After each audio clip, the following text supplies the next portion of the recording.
आज हम 20वीं सदी के भौतिकी के एक ऐसे महान स्तंभ की दुनिया में उतर रहे हैं जिनका नाम सुनते ही मतलब सम्मान और एक अजीब सा डर दोनों महसूस होता है। Wolfgang Pauli. जी, वोल्फगैंग पाउली। हमारे पास उनकी जीवनियां हैं, उनके निजी पत्र हैं और उनके साथियों के संस्मरण भी हैं। और हमारा मकसद सिर्फ उनके नोबेल पुरस्कार या एक्सक्लूजन प्रिंसिपल को दोहराना नहीं है। नहीं, बिल्कुल नहीं। बल्कि उस जटिल, उस व्यंग्यात्मक और गहरे दार्शनिक इंसान को समझना है जिसके दिमाग में एक तरह से तर्क और रहस्यवाद एक साथ रहते थे। बिल्कुल। पाउली को अक्सर भौतिकी की अंतरात्मा कहा जाता था ना। हाँ। लेकिन वो एक ऐसी अंतरात्मा थे जो अंधेरे में भी झांकना जानती थी।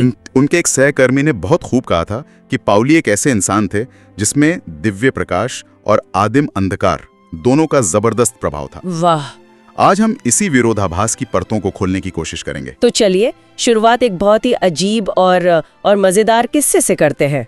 पाउली प्रभाव। हाँ, पाउली इफेक्ट। ये कोई वैज्ञानिक सिद्धांत तो नहीं था, बल्कि एक मजाकिया धारणा थी कि पाउली जब भी किसी लैब में जाते थे वहां के उपकरण अपने आप खराब हो जाते थे। हाँ। और ये सिर्फ मजाकिया धारणा नहीं थी। कई वैज्ञानिक जो मतलब पूरी तरह तर्क पर जीते थे इस बात को गंभीरता से मानते थे। अच्छा। हाँ, उनके दोस्त ओटो स्टर्न जो खुद एक महान प्रायोगिक भौतिक शास्त्री थे, वो तो मजाक में कहते थे कि भी मेरी लैब के पास भी मत आना। कमाल है। एक किस्सा है कि गोटिंगन में जेम्स फ्रैंक की लैब में एक बहुत ही महंगा और मतलब सेंसिटिव उपकरण बिना किसी वजह के अचानक काम करना बंद कर गया। और पाउली जरूर उस समय वहीं मौजूद होंगे। नहीं, यही तो मजेदार बात है। फ्रैंक ने मजाक में पाउली को एक खत लिखा और इस घटना के बारे में बताया। पाउली का जवाब आया कि वो इस घटना के लिए खुद को निर्दोष मानते हैं क्योंकि उस वक्त वो लैब में थे ही नहीं, वो तो कोपेनहेगन जाने वाली ट्रेन में थे। अच्छा, तो फिर? लेकिन उन्होंने आगे लिखा कि हाँ, जब वो उपकरण खराब हुआ उस वक्त उनकी ट्रेन कुछ देर के लिए गॉटिंगन स्टेशन पे रुकी थी। क्या बात कर रहे हैं? जी, ये था एक्शन एट अ डिस्टेंस वाला पाउली प्रभाव। ये तो विश्वसनीय है। मतलब वैज्ञानिक समुदाय के बीच भी इस तरह की मान्यताएं थीं। बिल्कुल। ये किस्सा मजेदार तो है, लेकिन ये उनकी शख्सियत के उस रहस्यमयी पहलू की ओर भी इशारा करता है। पर उस पर बाद में आते हैं।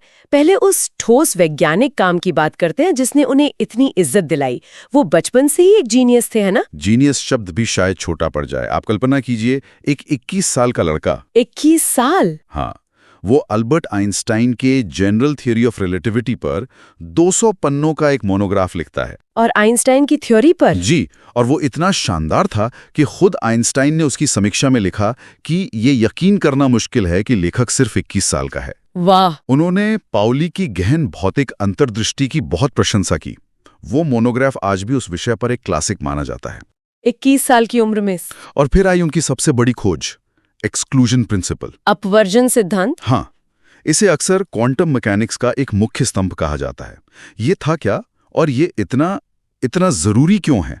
सीधे शब्दों में कहें तो ये सिद्धांत कहता है कि एक परमाणु में कभी भी 2 या 2 से अधिक समतुल्य इलेक्ट्रॉन नहीं हो सकते जिनके लिए सभी 4 क्वांटम संख्याएं समान हो। ये सुनने में काफी तकनीकी लगता है। बिल्कुल है, लेकिन इसका मतलब बहुत गहरा और सीधा है।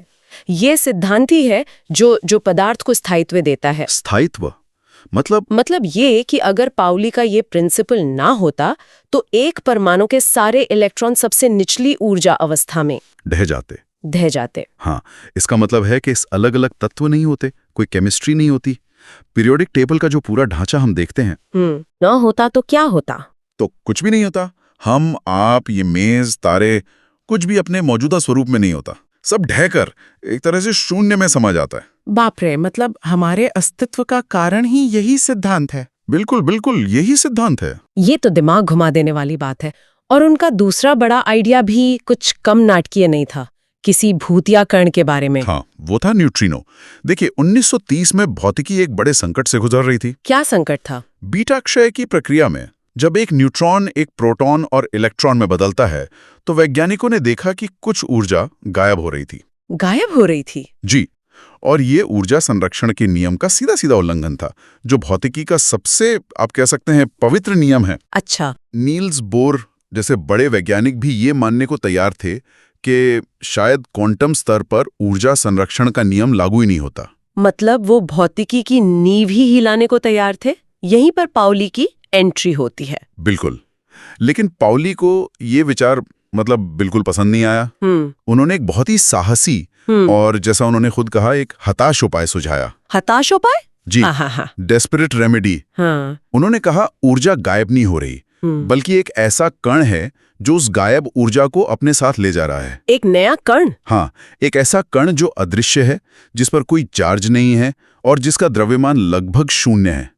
वो हर चीज के आर पार निकल जाता है, इसलिए हम उसे पकड़ नहीं पा रहे हैं। तो वो इसे लेकर इतने अनिश्चित क्यों थे? ये तो एक शानदार आइडिया लगता है जिसने भौतिकी के एक मूलभूत नियम को बचा लिया। क्योंकि इसका कोई सबूत नहीं था, जीरो सबूत।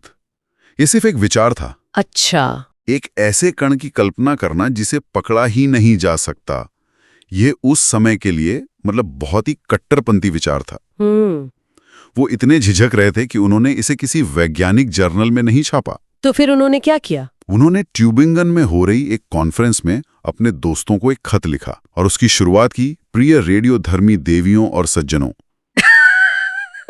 ये भी खूब है। वो खुद उस कॉन्फ्रेंस में नहीं गए, जानते हैं क्यों? क्यों? क्योंकि उन्हें एक डांस पार्टी में जाना था। क्या बात है। उस खत में उन्होंने लिखा, मैंने एक भयानक काम किया है। मैंने एक ऐसे कण की परिकल्पना की है जिसे खोजा नहीं जा सकता। एक भयानक काम, ये शब्द उनकी मानसिक स्थिति के बारे में बहुत कुछ कहते हैं। बिल्कुल। और फिर दशकों बाद वो सही साबित हुए। कितने समय बाद? 25 साल से भी ज्यादा समय बाद 1956 में न्यूट्रिनो की खोज हुई। लेकिन यह दिखाता है कि पाउली की अंतर्दृष्टि कितनी गहरी थी। जहां बाकी लोग स्थापित नियमों को छोड़ने को तैयार थे, वहीं पाउली ने वास्तविकता की एक पूरी नई परत की कल्पना कर ली। बिल्कुल। तो एक तरफ वो ऐसे महान वैज्ञानिक थे जिनकी अंतर्दृष्टि लाजवाब थी, लेकिन हमारे स्रोत बताते हैं कि उनकी निजी जिंदगी इस दौरान बहुत उथल-पुथल भरी थी। बेहद। ये वही समय था 1920 के दशक के अंत और 30 की शुरुआत का, जब उन्होंने न्यूट्रिनो का विचार दिया। जी, इसी दौर में उनकी मां ने आत्महत्या कर ली थी। ओह। उनके पिता जो खुद एक जाने माने प्रोफेसर थे, उनका एक युवा मूर्तिकार से अफेयर चल रहा था जो पाउली की ही उम्र की थी, और उन्होंने जल्दी उससे शादी भी कर ली। ये तो काफी। और पाउली की खुद की पहली शादी एक कैबरे डांसर से हुई जो कुछ ही महीनों में एक विनाशकारी तलाक में खत्म हुई। वो बहुत ज्यादा शराब पीने लगे थे और गहरे अवसाद में थे। इस संदर्भ में वो शब्द हताश उपाय और भी ज्यादा मार्मिक लगता है ना? एक व्यक्तिगत संकट के बीच एक वैज्ञानिक संकट का समाधान। शोट उनके व्यंग्यात्मक और कटु स्वभाव का भी जिक्र करते हैं। उन्हें भौतिकी की अंतरात्मा कहा जाता था, लेकिन लगता है ये उपाधि सिर्फ तारीफ में नहीं थी। बिल्कुल नहीं। वो किसी भी ऐसे विचार को मतलब खारिज करने में जरा भी संकोच नहीं करते थे जो उन्हें आधा अधूरा या गलत लगता था। उनका कोई मशहूर वाक्य भी था? हाँ, उनका सबसे मशहूर वाक्य था जो वो किसी खराब पेपर के बारे में कहते थे, Das ist nicht nur nicht richtig, es ist nicht einmal falsch। इसका क्या मतलब हुआ? यानी ये सिर्फ सही नहीं है, ये तो गलत भी नहीं है। इसका मतलब था कि ये आइडिया इतना उलझा हुआ और बेमतलब है कि उसे गलत साबित करने के लिए भी कोई तर्क नहीं दिया जा सकता। वाह, ये तो बहुत ही कठोर आलोचना है। जी। उनके दोस्त हाइजिनबर्ग का मानना था कि पाउली का यही जटिल और विरोधाभासी व्यक्तित्व उनकी महान खोजों के पीछे था। यहाँ से कहानी और भी दिलचस्प हो जाती है। स्रोतों से उनके एक और पहलू का पता चलता है, मनोविज्ञान, सपनों और यहाँ तक कि रहस्यवाद में उनकी गहरी रुचि। हाँ, ये एक तर्कसंगत भौतिक शास्त्री की छवि से बिल्कुल अलग है। जी, और ये कोई मामूली रुचि नहीं थी।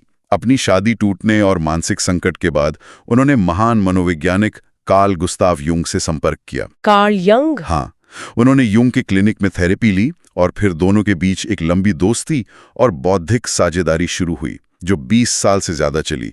वो युंग के विचारों से बहुत ज्यादा प्रभावित थे। युंग के विचार जैसे कि आद्य रूप, शैडो और सिंक्रोनिसिटी, ये काफी भारी शब्द हैं।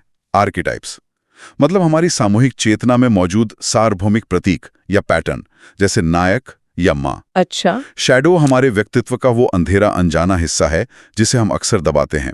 और सिंक्रोनिसिटी वो घटनाएं जो महज संयोग लगती हैं लेकिन किसी गहरे सार्थक तरीके से जुड़ी होती हैं। तो पाउली को लगा कि भौतिकी और मनोविज्ञान दोनों ही वास्तविकता के इन गहरे पैटर्नों को समझने की कोशिश कर रहे हैं, बस उनकी भाषा अलग है। ये तो कमाल का कनेक्शन है। क्या इसका कोई ठोस उदाहरण है कि कैसे उनके सपने या मनोवैज्ञानिक विचार उनके काम से जुड़ते थे? हाँ, कई हैं। पाउली ने अपने सैकड़ों सपनों को युंग के साथ साझा किया। उनके सपनों में अक्सर भौतिकी और रहस्यवाद के प्रतीक घुल मिल जाते थे। जैसे कि वो अपने सपनों में अजीब घूर्णन करती हुई चीजें और दुनिया की घड़ी जैसे प्रतीक देखते थे, जिन्हें युंग ने मंडला जैसे आर्केटाइप से जोड़ा। पाउली को लगता था कि उनके अवचेतन में भी क्वांटम मैकेनिक्स की पहेलियां चल रही हैं। और ये शैतानी तत्व वाली क्या बात थी? हाँ, वो हर चीज में गहरा पैटर्न देखते थे। उन्हें क्वांटम अवस्थाओं के दोहरीकरण से एक खास लगाव था, जैसे इलेक्ट्रॉन स्पिन का ऊपर या नीचे होना। ठीक है। उनके लिए ये सिर्फ एक भौतिक गुण नहीं था, वो इसे एक गहरा, यहां तक कि शैतानी तत्व मानते थे। एक मिनट, शैतानी, हम यहाँ क्वांटम फिजिक्स की बात कर रहे हैं? यही तो पाउली का विरोधाभास था। उन्होंने जर्मन शब्द टॉयफिल, जिसका मतलब शैतान है, और ज़्वाइफिल, जिसका मतलब संदेह या दुविधा है। अच्छा, टॉयफिल और ज़्वाइफिल। जी, इनके बीच एक दार्शनिक संबंध जोड़ा।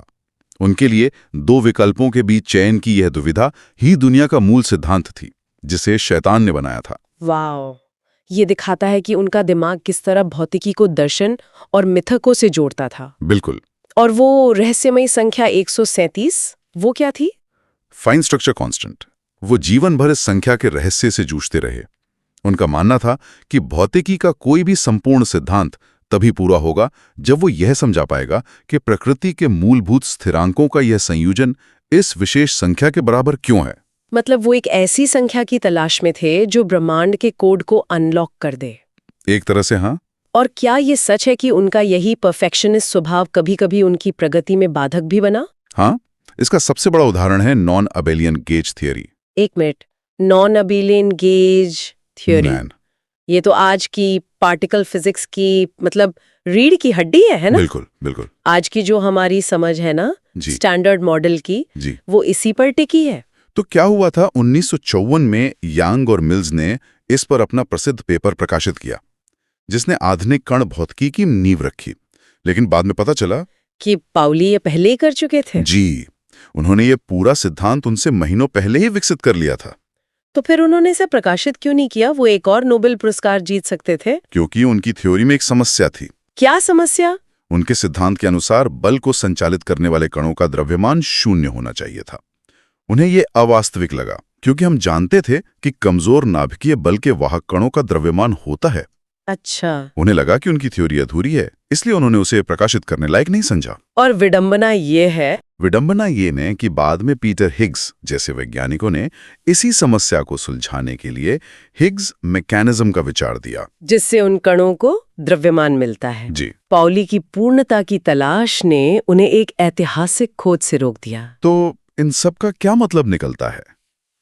हमारे सामने एक ऐसे व्यक्ति की तस्वीर है जो एक तरफ तो तर्कसंगत आधुनिक भौतिकी का निर्माता था और दूसरी तरफ अतार्किक और रहस्यमयी दुनिया से गहराई से जुड़ा हुआ था। बिल्कुल। जो पदार्थ की संरचना को सबसे बुनियादी स्तर पर समझता था, लेकिन साथ ही सपनों और प्रतीकों में भी ब्रह्मांड के राज खोज रहा था। बिल्कुल। वो इस बात का एक आदर्श उदाहरण थे कि वैज्ञानिक प्रतिभा कोई सीधी सूखी तार्किक प्रक्रिया नहीं है। ये अक्सर अस्त-व्यस्त अंतर्ज्ञान, व्यक्तिगत संकटों और दार्शनिक खोजों से प्रेरित होती है। पाउली का जीवन हमें दिखाता है कि सबसे कठोर तर्क के पीछे भी सपनों, प्रतीकों और गहरे व्यक्तिगत संघर्षों की एक दुनिया हो सकती है। वो विज्ञान और रहस्य के बीच एक पुल थे।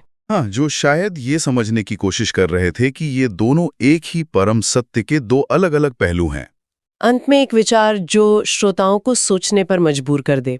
स्रोत बताते हैं कि अपने जीवन के अंतिम वर्षों में पॉली और आइंस्टाइन के बीच काफी चर्चाएं हुई। जी। और आइंस्टाइन ने पॉली को भौतिकी में अपना आध्यात्मिक उत्तराधिकारी तक कहा था, स्पिरिचुअल एयर। जी। दोनों इस बात पर सहमत थे कि क्वांटम मैकेनिक्स अधूरी है, लेकिन दोनों के कारण अलग-अलग थे। और यहीं पर एक दिलचस्प सवाल खड़ा होता है।